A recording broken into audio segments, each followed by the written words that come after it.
माता शबरी की कथाओं को कितने लोग सुनना चाहते हैं? सारे लोग सुनना चाहते हैं। सुनिए, आपको सुनाते हैं। माता शबरी ने जिस परिवार में जन्म लिया था, सभी लोग ध्यान पूर्वक सुनना, उस परिवार का आचरण बहुत अच्छा नहीं था। उनका जो शैशव जीवन था, शैशव जीवन कहते हैं कि हमारे जीवन का प्रथम चरण, हमारी बाल्यावस्था, हमारा बचपन। तो उनका जो शैशव जीवन जिस अवस्था में बीता था, उससे वो बहुत दुखी रहते थे। श्री भक्तमाल जी में लिखा है कि कहीं ना कहीं उनके परिवार में हिंसा होती थी, जीवों को खाने का कुछ उन लोगों की रुचि थी। तो ये सब देख के माता शबरी को बहुत दुख होता था। बचपन से ही वो भगवान की भक्ति करती थी, लेकिन ऐसे स्थान पर भी भक्ति कहते हैं ना कि हो सकती है, अगर मानव चाहे तो हो सकती है। तो वो भगवान की भक्ति में ही रहती थी। जब थोड़ी युवा हुई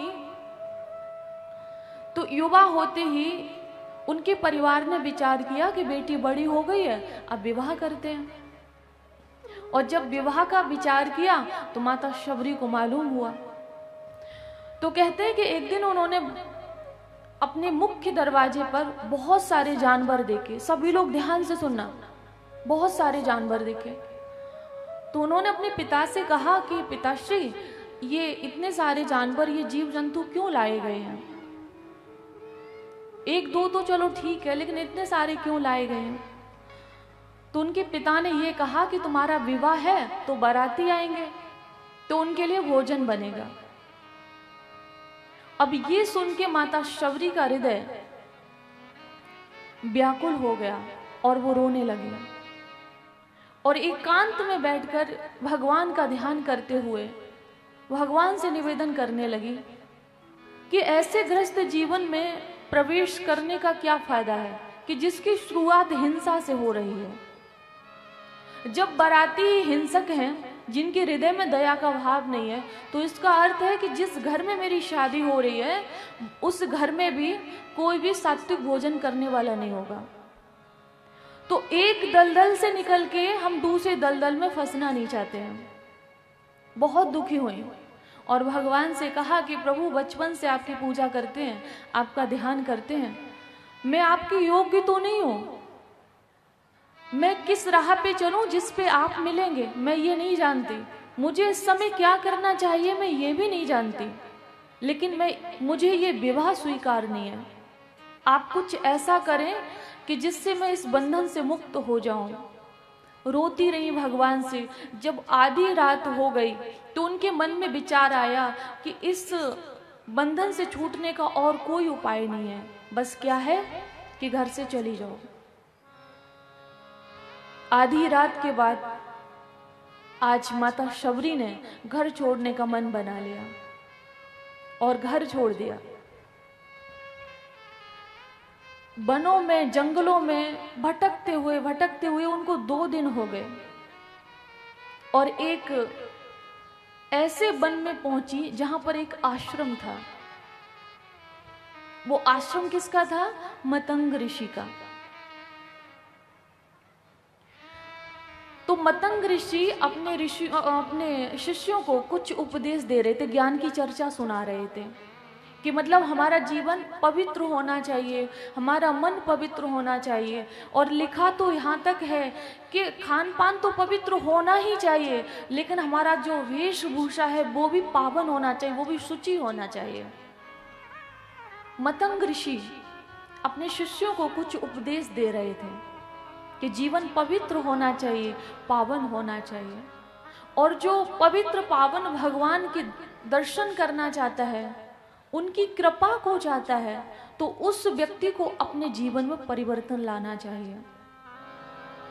गलतियां सबसे होती हैं, वो समझा रहे हैं। मनुज गलती का पुतला है, ये अक्सर हो ही जाती है। जो गलती करके पछताए उसे इंसान कहते हैं, पराया दर्द अपनाए उसे इंसान कहते हैं।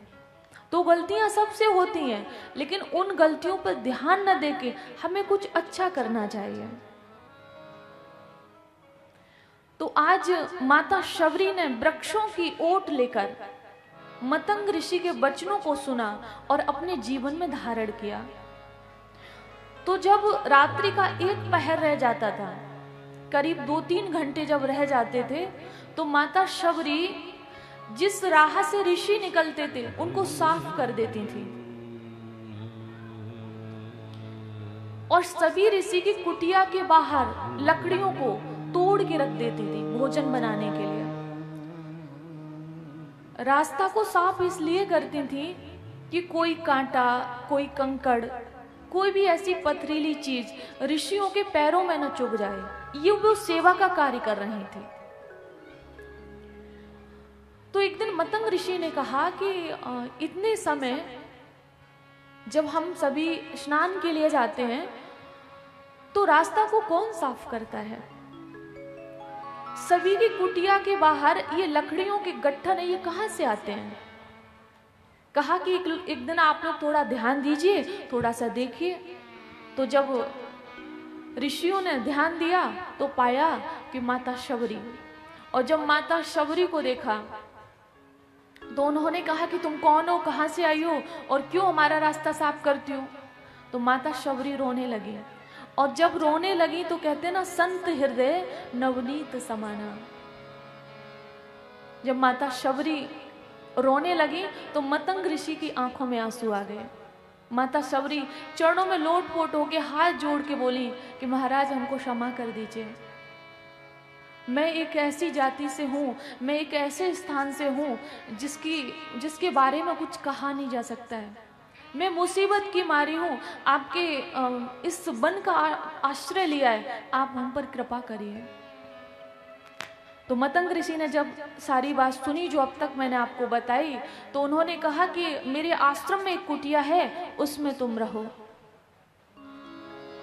और सीताराम का एक मंत्र दिया कि इसका जाप करो, और कहा कि शबरी अब मेरा तो परलोक जाने का समय हो गया है, और ये सीताराम मंत्र का तुम जाप करती रहना। एक दिन, ये मेरा वचन है, ये मेरा आशीर्वाद है कि तुम्हें नहीं जाना पड़ेगा, एक दिन राम इसी कुटिया में चलकर आएंगे। ये वचन दिया। शबरी बहुत रोई, आपने मुझे आश्रय दिया, कुटिया दी, आपने मुझे मंत्र दिया और इतना बड़ा आशीर्वाद दिया जो बड़े बड़े योगियों के लिए भी दुर्लभ है, कि मुझे नहीं जाना पड़ेगा, मुझे राम की खोज में नहीं निकलना पड़ेगा, लेकिन राम मुझसे मिलने आएंगे। आपने ये मंत्र दिया तो मुझे भरोसा है कि राम जरूर आएंगे। तो आज वो तो मृत्यु को प्राप्त हो गए, और ये भी कहना ठीक नहीं है, परम धाम को गए मतंग ऋषि, और आज माता शबरी राम जी के लिए ध्यान करती हैं, उस राम नाम मंत्र का जाप करती हैं। तो आज माता शबरी राम नाम का जाप करते हैं, और बस इस भरोसे के एक दिन भगवान जरूर आएंगे। एक दिन क्या हुआ कि मतंग ऋषि तो मृत्यु को प्राप्त हो चुके थे, परम धाम जा चुके थे। तो रास्ता साफ करते समय माता शबरी के शरीर से किसी ऋषि का स्पर्श हो गया। तो वो कहीं ना कहीं माता शबरी के प्रति भेदभाव रखते थे, अरे ये तो भजन करने योग्य नहीं है, ये तो छूने योग्य नहीं है, इनके स्पर्श से हम तो अशुद्ध हो गए। तो पंपा सरोवर की ये घटना है। तो वो स्नान करने जाते थे ऋषि, तो जैसे ही माता शबरी से स्पर्श हुए तो बोले अरे हमारा शरीर तो अशुद्ध हो गया, और वो स्नान करने के लिए दोबारा उस नदी में जाते हैं। ध्यान से सुनिएगा, भक्त का कभी तिरस्कार नहीं करना चाहिए। जब वो अपने आप को शुद्ध करने के लिए स्नान करने के लिए गए तो उस नदी के जल में, पंपा सरोवर के जल में कीड़े पड़ गए, और उसके बाद भगवान का ध्यान कर रहे थे और उसी वन में रह के राम नाम का जाप कर रहे थे। फिर उनके साथ ऐसा क्यों हुआ? क्योंकि उन्होंने भक्त का अपराध कर दिया। किसी भी सज्जन व्यक्ति को देखकर ये नहीं कहना चाहिए अरे हम तो इनके बारे में जानते हैं, ये कितने दूध के धोले हैं। ऐसा नहीं बोलना चाहिए। किसी भी व्यक्ति में दोष दृष्टि नहीं रखनी चाहिए। हाँ, मैं ये जरूर कहूंगी कि सच कहने में कोई बुराई नहीं है, सच कहने में कुछ बुराई नहीं है। आप कह सकते हो, आप बता सकते हो, लेकिन किसी की निंदा नहीं करनी चाहिए, किसी में दोष नहीं देखना चाहिए। भक्ति का अधिकार केवल किसी एक पर्टिकुलर व्यक्ति को नहीं है कि केवल यही व्यक्ति भक्ति कर सकता है, ऐसा नहीं है। भगवान कहते हैं जिसका हृदय शुद्ध है, जिसका हृदय पवित्र है, वो मेरा नाम ले सकता है। वो किस जाति से है, किस संप्रदाय से है, किस धर्म से है, किस स्थान से है, ये मायने नहीं रखता है। अगर उसके मुख में मेरा नाम है तो मेरी कृपा का पात्र है। तो जब ये अपराध बना तो उनकी समझ में नहीं आया कि ऐसा हुआ कैसे। सोचा कि कभी भगवान का दर्शन होगा तो भगवान से पूछेंगे, फिर वो किसी और जल में स्नान करने लगे। उस दिन से वहां तो नहीं गए, लेकिन ये अभी तक नहीं जान पाया कि ये हुआ कैसे। माता शबरी की तरह अगर प्रतीक्षा की जाए तो भगवान एक दिन जरूर आएंगे। अगर आप लोग करें तो आपको जाना नहीं पड़ेगा, भगवान आपके दरवाजे पे चल के आएंगे।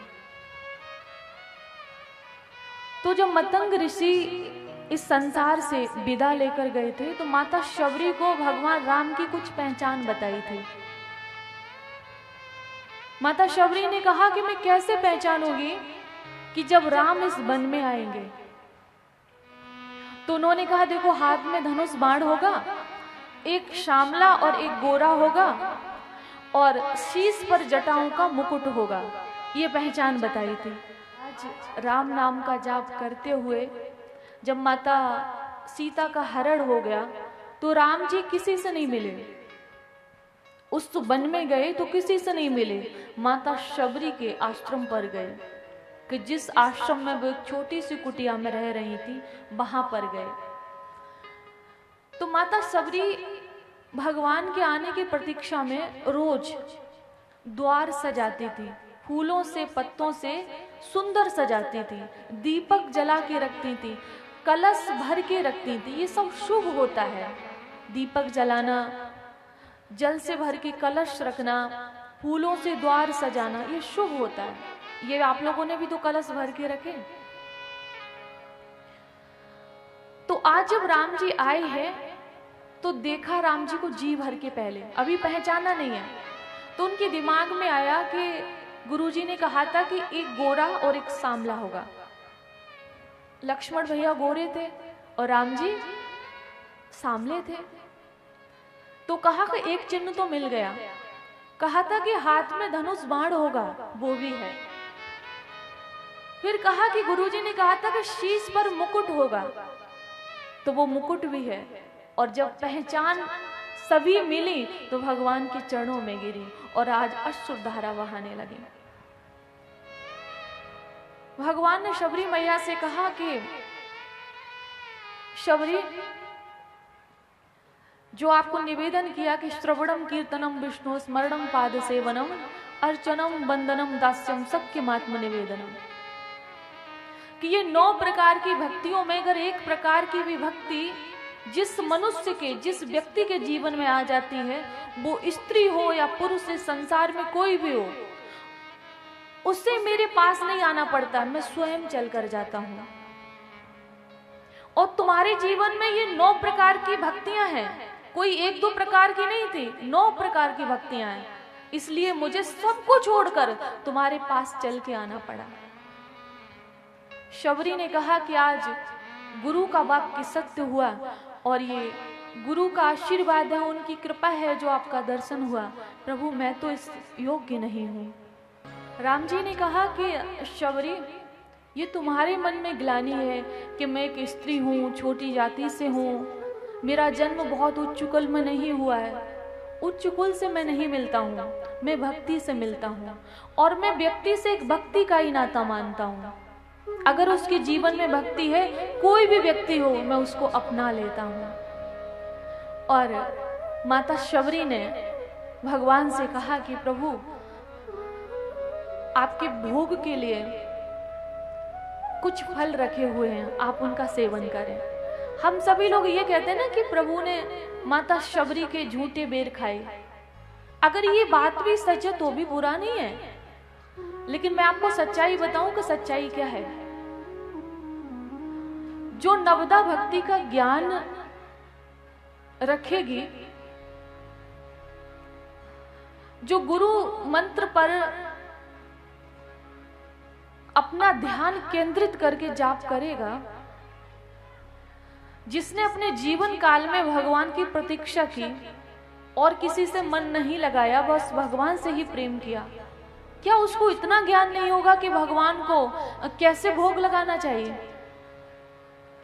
वो क्या करती थी, भगवान के भोग के लिए जिस वृक्ष से फल लेकर आती थी, पहले उस वृक्ष के फलों को खा के देखती थी, ये मीठे हैं कि नहीं। अगर मीठे हैं तो तोड़ के लाती थी, और अगर खट्टे हैं तो छोड़ देती थी। ये भक्तमाल जी में लिखा है। तो जिस वृक्ष के मीठे बेर हुए उसके तोड़ कर लाई और भगवान के भोग के लिए रख दिया। तो आज उन्हीं बेरों को भगवान के सामने प्रस्तुत किए हैं और भगवान ने जी भर के भोग लगाया है। आपको इस कथा से क्या समझ में आया? भगवान ने भोग लगाया और वहां पर नवदा भक्ति का ज्ञान दिया। माता शबरी को तो भक्ति का ज्ञान था, लेकिन हम सब के लिए दिया कि जो इस कथा को सुनेगा, समझेगा और एक प्रकार की भी भक्ति अपने जीवन में अपनाएगा, तो उससे मेरी कृपा जरूर मिलेगी, उससे मेरा आशीर्वाद जरूर प्राप्त होगा और एक दिन मैं उसके द्वार पर चलकर जरूर जाऊंगा। केवल ये कथा इसलिए लिखी गई और भगवान ने नवदा भक्ति का ज्ञान उसे इसीलिए दिया। तो आज माता शबरी ने भगवान से कहा कि प्रभु, आपका दर्शन कर लिया और अब इस संसार में हम किसी को देखना नहीं चाहते। अब हम आपके चरणों में ध्यान एकाग्र करके इस संसार से जाना चाहते हैं। आप हमें आशीर्वाद दें ताकि हम इस संसार से आराम से जाएं और हमें सीधा आपका धाम मिले। आज भगवान ने आशीर्वाद दिया है और माता शबरी ने साकेत धाम को, जो राम जी का वास है, उस धाम को प्राप्त किया। बोलिए भक्तवत्सल भगवान की, राधा रमण सरकार की, श्री शंकर भगवान की।